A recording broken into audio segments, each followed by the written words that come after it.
Ready to go. That's it. All right. So today, this has kind of been in headlines a little bit, and I'm sure that there's a lot of questions from people out there because it's a pretty big topic, right? This new down payment assistance program that does 20% down. Like, I don't know that Yeah. we've ever seen that before.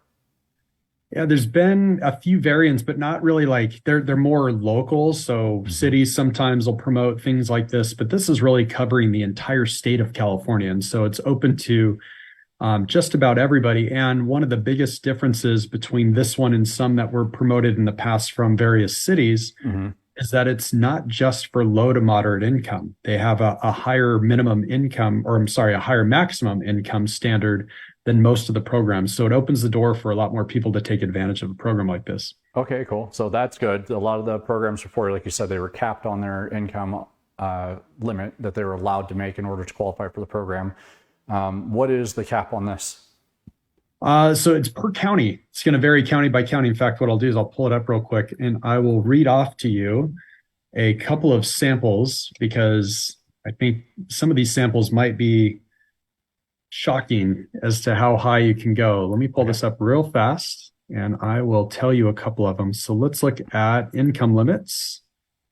One second here. So LA County. So you and I do most of our business here in Los Angeles County. So Los Angeles County is $180,000.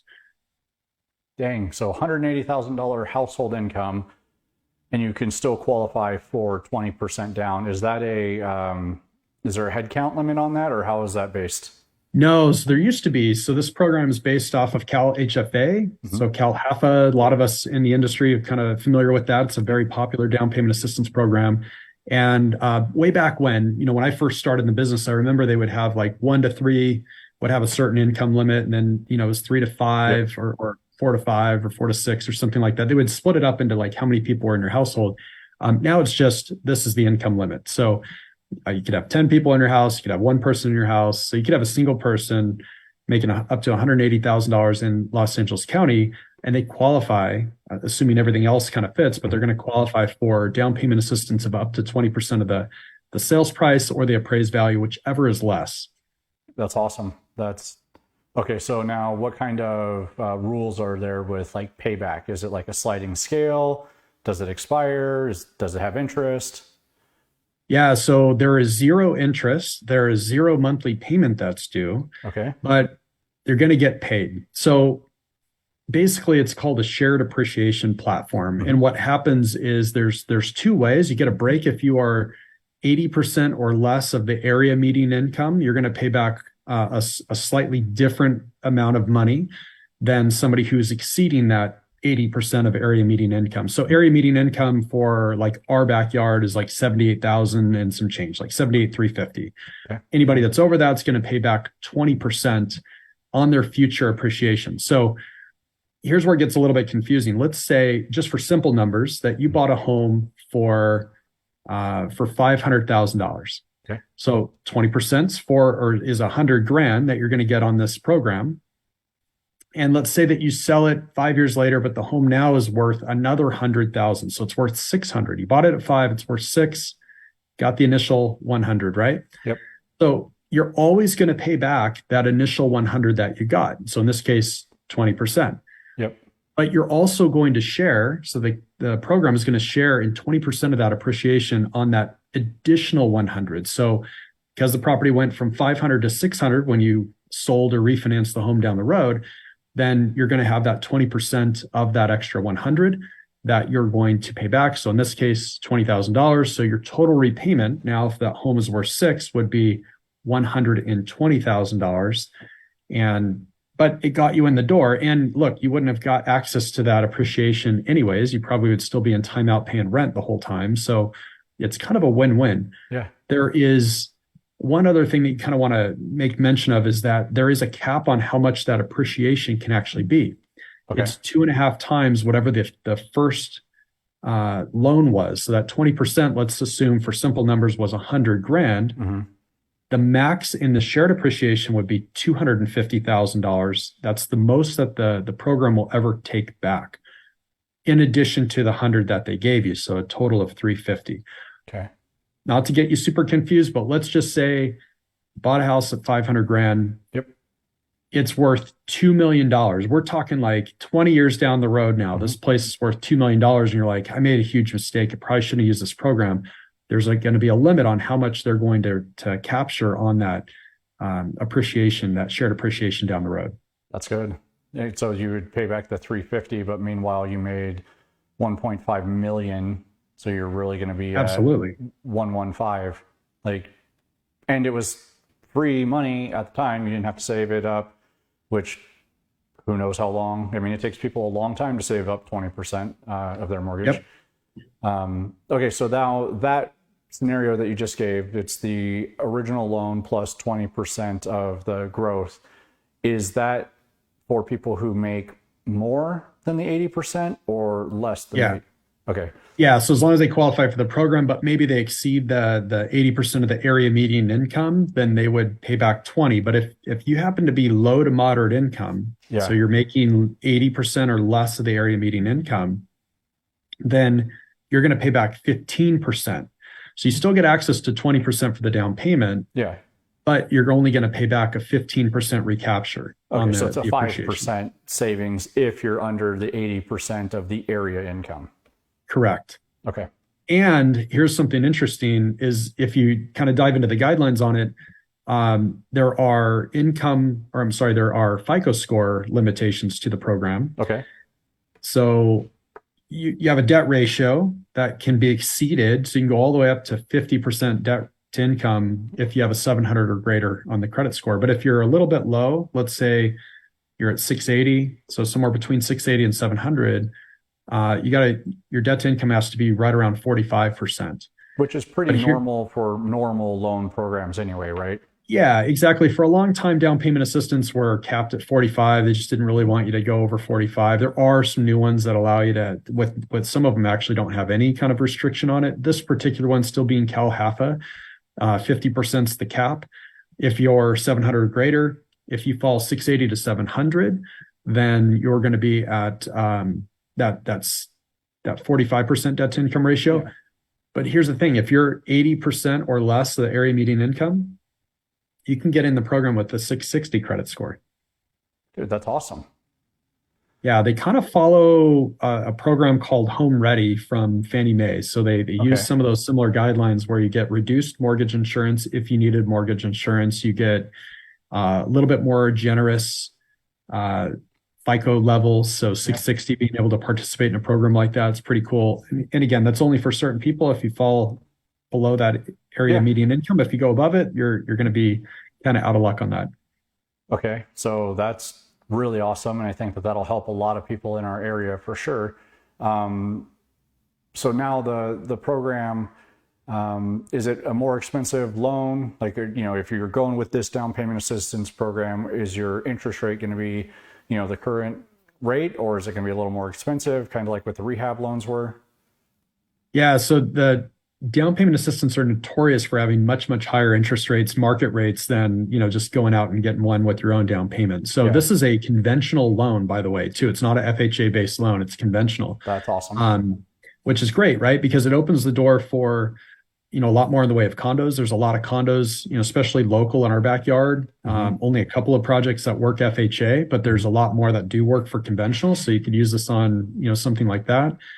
There's also, just kind of a general stigma out in the world that FHA is harder. I think from many, many decades ago, being a more difficult loan program to close. It isn't, yeah. It's not anymore, but it still has that stigma sometimes. So, the word conventional on the offer just looks a little bit cleaner, sometimes to presenting, just if the other side isn't aware. Yeah. But, the rates, you mentioned rates. So I'll give you a couple of examples here real quick. CalHFA has another program where they give you 3% toward your down payment.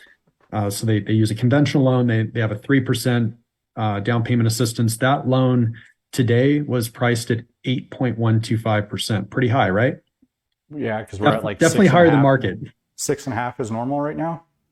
Yeah, you're kind of right in the low. I would say probably low to mid sixes is pretty normal. Okay. So this is 8.5 or 8.125 rather, and that was on a different program, but that's also won by the same down payment assistance. So this program priced at 6.375 today. Dude, that's barely up at all. Exactly. It's So on par with market. So it's a market rate. And here's a really cool hack. So you dive deeper into these guidelines and you kind of realize like you can score on this thing. So yeah, here's the thing. It's 20%. That's the assistance of the appraised value or the sales price, whichever is less. Yep. Okay. So let's just assume the appraisal is going to support the price. sure. You got 20%. You got a couple of choices now as a buyer. Maybe I want to take the 20%. I want to put it on my down payment, the whole thing. Mhm. All right. But then I need closing costs. So then I'm probably going to have to come out of pocket on my own for closing costs, or maybe the seller's negotiating some closing costs, or a combination of the two, right? Maybe Yep. the seller gives $5,000 and then you bring in some extra money and you make it work, but the whole 20 went to down payment. So that's Yeah. one way to do it. Yep. But here's a different hack. Let's say the seller's not giving up anything and you're tight on cash. You just don't have the money, or the house needs a little bit of work, or you need appliances, whatever. There's Yeah. a whole lot of things that happen when you're a buyer, Yep. aside from down payment and closing costs, that you need to spend money on. So now take the 20%, let's roll backwards. Let's put 15 or 16% down on the house. Mhm. Let's absorb all of the closing cost in that 20, the total sum of the 20. Yep. And on top of that, I could either choose to have my normal monthly mortgage insurance, or I can do a single premium one-time payout where I just pay a little extra fee and I Yeah. buy out the MI. And guess what? That can be rolled into the whole entire package. So 20% essentially can cover the mortgage insurance buyout, the closing cost, the insurance, property taxes, you name it, right? Yeah. Escrow, title, recording, all of that stuff included, plus the down payment, no mortgage insurance, and you're in the door with literally nothing at all out of pocket. That is a real life scenario for somebody on this program. Dude, that's a home run. And so It is what a I was massive thinking home about run. that you were going to get to is like, oh, it's kind of a hack. What you said is way better, and then you kind of alluded to it coming back. But because it's a conventional loan instead of FHA, because FHA has mortgage insurance for the life of the loan, right? Because it's conventional and you're doing 20% down, if you did take that 20% and use it all as a down payment, you don't have PMI. And so Right. even if the interest rate was a little bit higher, and we don't have to go through those numbers to make it work because it's not higher, but the savings on the PMI might offset the interest rate. It would offset it to be a little bit more expensive than it even is, slightly more expensive than a non-down payment assistance loan. But that was a sweet hack that you said, that you could play with those numbers and then just pay the one-time fee and still not have the PMI without doing the 20% down. And you can shore up some other options for yourself. Like that's a home run. I don't Yeah. think any of these programs that have been during my career, or maybe yours either, I don't think that they've ever been that good of a silver lining. I mean, again, now the payback on the back end, people could gripe about that. I don't think they should, because this is a pretty awesome loan up front. What about Yeah, this? here's a thing on the shared appreciation. All right. I'll put it in a different context for you. So Yeah. let's say, and I see this all the time on the lending side. So I'm going to use a scenario. We'll leave some names off, to keep it anonymous. But let's say we got a client comes in and they're like, look, my uncle Bob is going to hook me up on the down payment, right? Yep. He doesn't want me paying PMI. PMI is the devil. Yep. He wants me to buy a house. My uncle's going to give me this money for the down payment, but he wants to get paid back eventually. That's essentially, it's like Uncle Bob going, hey, I'm going to give you 20%. You don't have to pay me anything, but here's the deal, bud. When you sell that house, I'm going to pick up some of the equity. All right. We're going to partner on this thing. Yeah. Heck yeah, let's do it. Look, we've saw deals like that all the time. And somehow there was never any resistance to it. It was always, oh, it's a family member. It's cool. So sometimes I think it gets a stigma like, hey, there's this shared appreciation. That's bad. They're going to take my equity. It's like, no. You never even had that equity. No. And the only way they're taking it is if you actually create equity, which means that you bought at the right time and you had a nice runway to build up the equity. And the reason you had that is because the program actually existed to get you in the door. Yeah. So it's a really, really cool program to use. I wouldn't be opposed to that at all. I would keep my hard-earned cash, especially in a market like this, to pay off other debt. I mean, look, if a price of a house is a little bit higher than what you're hoping to pay, and you're being forced out of your existing home because maybe the landlord wants to sell your house, you're tired of paying rent, Yep. and you're going, okay, to get into the house I really want, my payment's going to be X, and it's, $500 more than what I was expecting. Use a program like this, take that cash that you have and Yeah. pay off your car, or get rid of the credit cards, or, make a nice little nest egg that you can kind of fall back on. So there's a whole lot of really neat tools you can use. This is just a really cool way of repositioning some of the debt to help you get in the door a little bit earlier. And there's more hacks. You can do 2-1 buy downs on these. I was going to ask. I So- was going to ask if you can buy down the interest rate with the leftover money. Absolutely. You can do 2-1 buy down. You can do permanent buy down. So the 2-1 buy down is really cool because maybe the seller, you combine everything. So there's no closing cost ask at all from the seller, Yeah. other than you want them to buy your interest rate down for a little bit. So they agree to $10,000 or $12,000 toward buy down. Yeah. So your first year is going to be a reduced payment, second year reduced payment, and then you're going to land on this final one at the third. Yep. You're 3 years in and you have no money in the game other than your monthly payment. Yeah. It's fantastic. Yeah. And with the 2-1 buy down, using down payment assistance money or seller concessions, right? Now that interest rate, because everybody's freaked out about interest rates, is going to be cheaper than a non-down payment assistance loan. If you go that way, if you make use of Yeah. the money in that approach.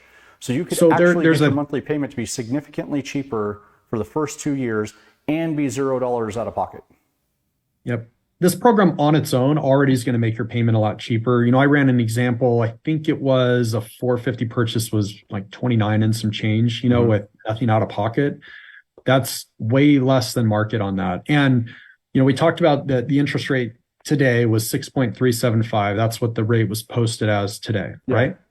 So could go cheaper in the future, could be more expensive in the future. The program is going to, just like other rates, is going to post the rate day to day as Yep. we get into it. And you get into contract, you can lock in that term. But with that rate, 6.375 on its own is not bad at all. Even historically, it's not bad. It's below the here's the thing. 60-year average. Remember, you have $100,000 in that scenario we just ran at a $500,000 purchase. 20% of that's $100,000. You have $100,000 at zero. So now take the blended average. I Yeah. borrowed 400 and 100. I Mhm. borrowed 400 at 6.375 and I borrowed 100 at nothing. What's the blended cost of my money? Well, it's not 6.375. It's going to be in the upper fives. It's Yeah. actually a lot lower than that. So that's one thing that a lot of people need to pay attention to. Yeah, dude, well, and again, and because the 100%'s at zero, but the loan that you're paying on is 400,000, not 500 or Correct. 475, or whatever that would be with the 3.5 or 5% down. So your loan is way lower. Your interest rate could potentially be lower, and you still get that same house. You still get the same house. You just got to pay back the money if you ever sell it. And you're not borrowing money from mom and dad, Uncle Bob, or your 401k. You're borrowing it from a program that's costing you nothing other than they're going to split at a very low and I think reasonable percentage the Yeah. appreciation in the future. And look, if you feel like that house is going to stack up over time, like you can refinance out of this, not a prepayment penalty. So the minute that you refinance or you sell the house, that's when that debt is due. So assuming that you could refinance and kind of stop the appreciation share, go for it. You could refinance a year from now and there's not a whole heap of appreciation share and you just borrowed that money and got in the door a little cheaper. That's great. Or you ride it out for 30 years, never refinance, and then pay that money would be due at that time, right? You could maybe refinance it at that time, or maybe you want to sell it at that time. There's one other thing in the guidelines that's really cool is they do allow one rate and term refinance, and they will subordinate for you. So where do we think rates are headed? We all assume rates are going to be headed lower in the future, right? So 6.375 may be replaced by something in the upper fours or a low five a year from now. You could take advantage of that and refinance that loan, assuming that the value and everything is okay. Not and have they to do a will payback. they will agree to subordinate. They're only going to do that once, and you can't take cash out. That's the only trick. Dude, that's awesome. It's amazing. That is a fantastic program. I mean, okay, so now let's back up real quick. You can only do the down payment assistance on a first time purchase? You got to be a first-time home buyer, right? So you can't have owned a house in 3 years. Can't have owned a house in 3 years. No home ownership in 3 years.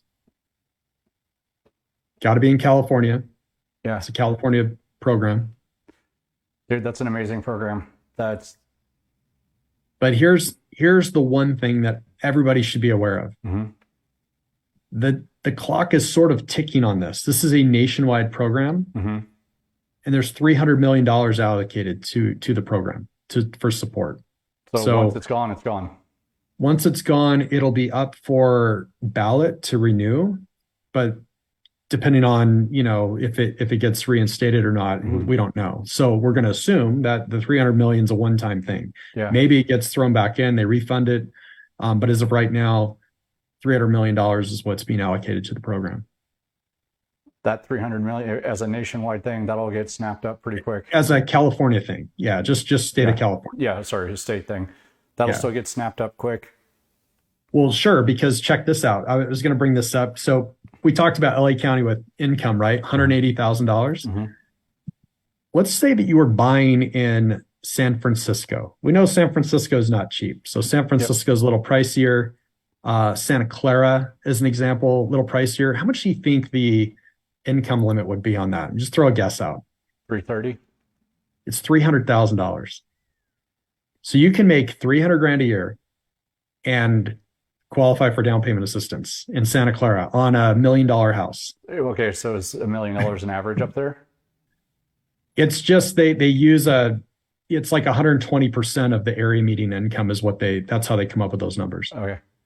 Yeah. So you could make 300 grand and still get a $200,000 gift essentially, right, to buy your house. It's a silent second. Yeah, it wouldn't be a gift because they're going to recapture, but yeah, it's pretty outstanding though. And one of the things that you got to think about is if those markets right there, if you can get into a condo at $1 million, and you're used to paying $4,500 a month in rent, that 200 grand goes a long ways. That 20% would make a big difference in your monthly payment. Heck yes, it would. Anywhere. I mean, dude, the 20% is massive. Okay, that's awesome. It works on single families, condos, townhomes, manufactureds that are not in a park. Sorry, park people, not going to work for you, but it's working on anything that's on permanent foundation on land. Yeah. So you're okay there. What else could I tell you about it that would be kind of a fun hack? What about a duplex? Yeah. A multi-unit? No, great question. Actually, thank you for bringing that up. There's no funding for the units. Now, if the property had an ADU, it's okay, but it can't be considered a multifamily. So thank you for bringing that up. That's perfect. That's still awesome. I mean, so yeah, as long as it's not zoned multifamily, which locally a lot of stuff that has a guest house or ADU is not zoned multifamily. Right. That's, dude, and that talk about a hack, and you rent out the ADU for $1,200 a month. You got your 20% down that you're not paying for, you're not paying any interest on, and you could buy your rate down. And if it's got a guest unit, you could offset your monthly expense that much more. Yep. There's actually one more thing would be interesting to talk about on the income side of it. I just thought about this. So the income, so let's go back to LA County at $180,000. Yep. That is what we call qualifying income, meaning 1003 or loan application income. So this doesn't have to consider everybody's total household income. Some down payment assistance programs consider everybody. So let's paint a picture here where I go and buy a house, but maybe I'm taking care of grandma and she's got Social Security. On some programs, I have to factor in her income into the whole equation because she's going to be living in that unit, right? Yep. This program doesn't care about anybody other than the applicants, and it doesn't care about the income that is not needed to qualify on the loan. So what does that mean? Let's say I am a salary employee. I make $160,000 as an engineer at Northrop, and I also have a business and I run a self-employed business and I make $100,000 on that. I would exceed the numbers in most loans. But on this one, no. As long as I qualify with my Northrop salary, I don't have to disclose the self-employed income. It doesn't have to be factored in. And so then I qualify for the program. That's awesome. What about with overtime? Like, so if you've got someone who does a lot of Overtime, commissions, bonuses, those can also be omitted as well. And we can focus just simply on the salary, assuming that the person's going to qualify with just the salary. That's awesome. Yeah, it's way cool. Again, so I think that might be the best program I've seen in my career. Yeah, there are, applicants. In fact, I can think of one right now off the top of my head that's a Google applicant, makes about $180,000 salary, and then is given restricted stock units for, a lot more money on top of that, right? So normally that person would be phased out of any assistance program, but in this case, they actually could qualify for the program if they wanted to.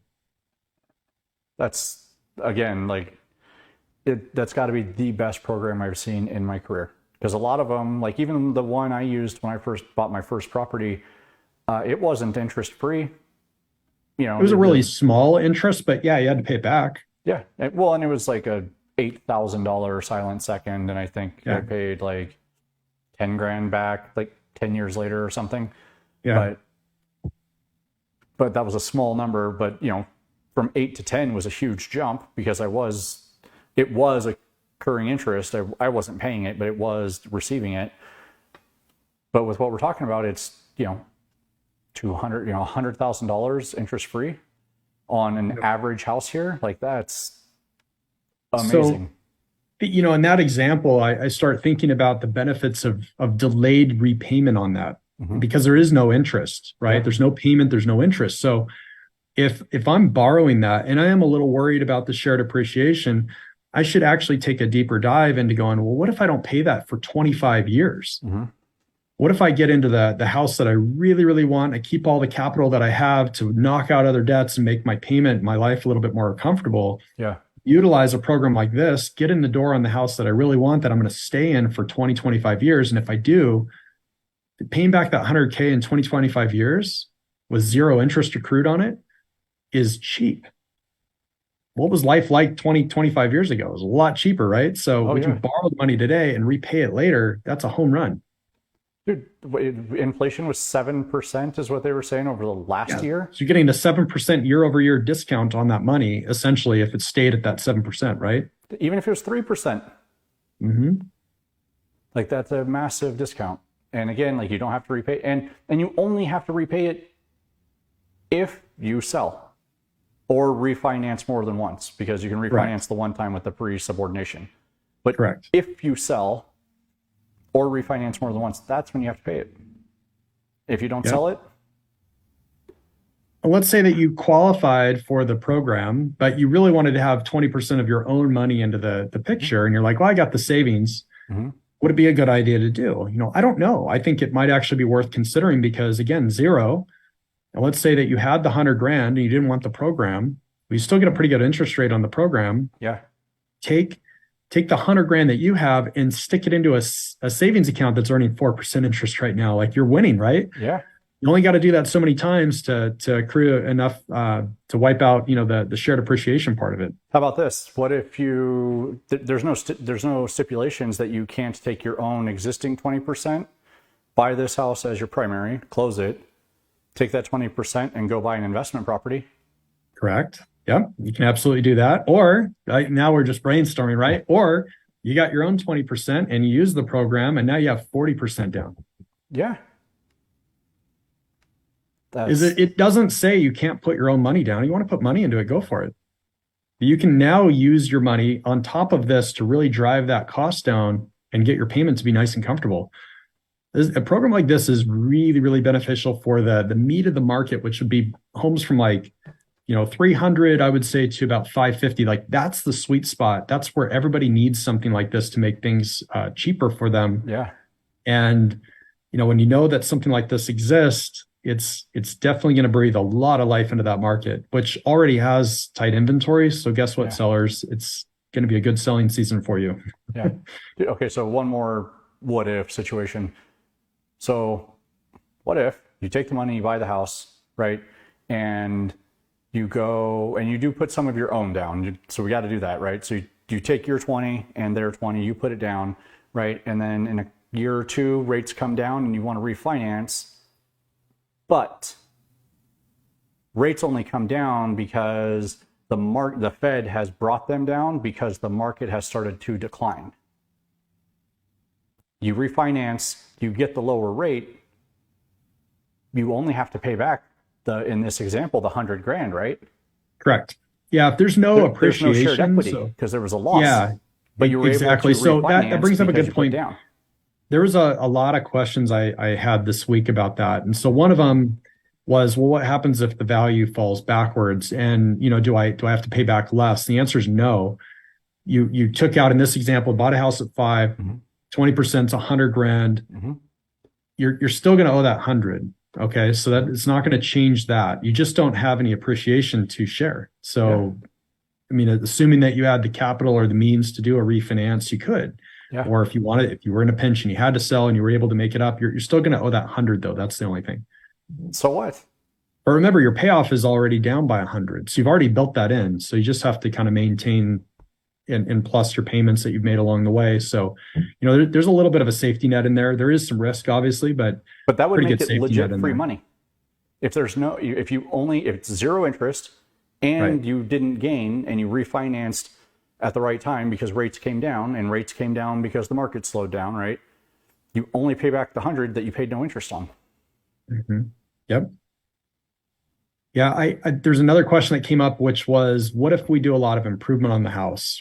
Because let's say that you bought a house, you redid the kitchen, you did the bathrooms. I mean, Sweat you really equity. put a lot of sweat equity into it, and you guys are the ones that did the work, or you hired it out, whatever.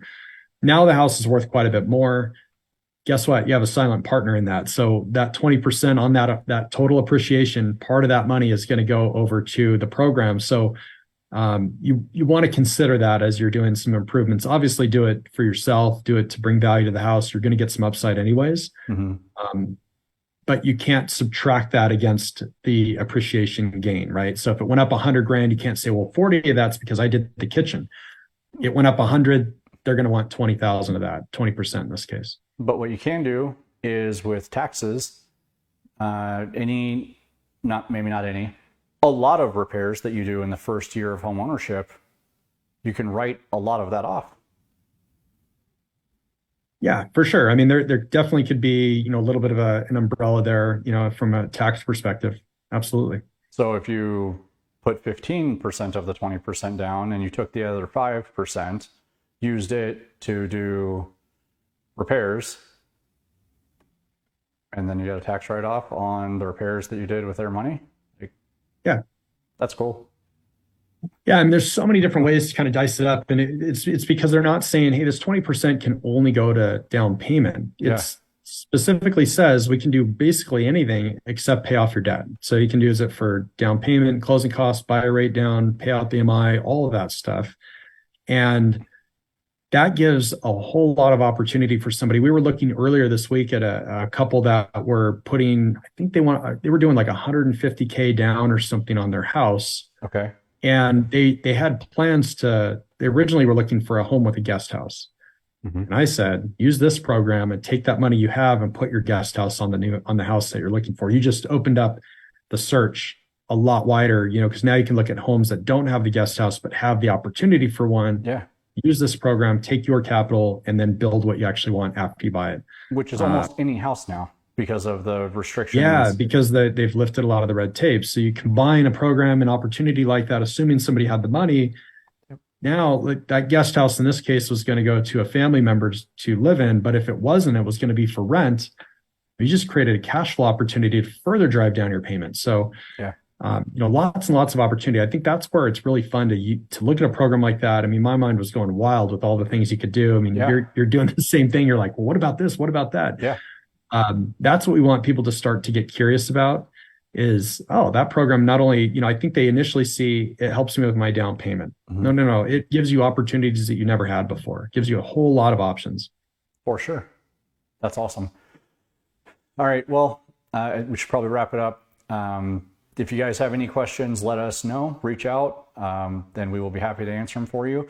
And if, you know, this tickled your brain a little bit and you want to see how you could take advantage of it, let us know. It's a fantastic opportunity. Like I said, I don't think there's been a program like this that I've thought this highly of in my career. So I strongly urge you that if you don't own a home and that this would make it affordable for you, to at least let's have a conversation about it. Yeah, this thing's got a lot of opportunity. We just the amount of people that have already saved a little bit in effort to become a homeowner in the next year or two. Yeah. Being able to kind of bring that forward and advance that timeline a little bit for them is huge. And then now what they can do with their own money that they've saved is gigantic. Wiping out other debts, I think, is just one of the most important things you can do if you have the opportunity to, before you become a homeowner, is get rid of some of those high payment debts that are making your numbers, your affordability held back a little bit, right? It's making that number a little bit low. So I'm really excited to kind of pencil out a million different scenarios for people on this. This is really a fun one. And a program that we haven't really seen any downside to it. I mean, I think there's nothing but upside at this. Yeah, with this version of it, and with this $300 million version of it, it seems amazing. And we don't know what the next version will look like. So again, I would say to strongly take a look at this. Absolutely. Cool. Thanks, guys. All right. Thanks, Ryan. I will talk to you soon, sir. Have a great day. All right. See ya.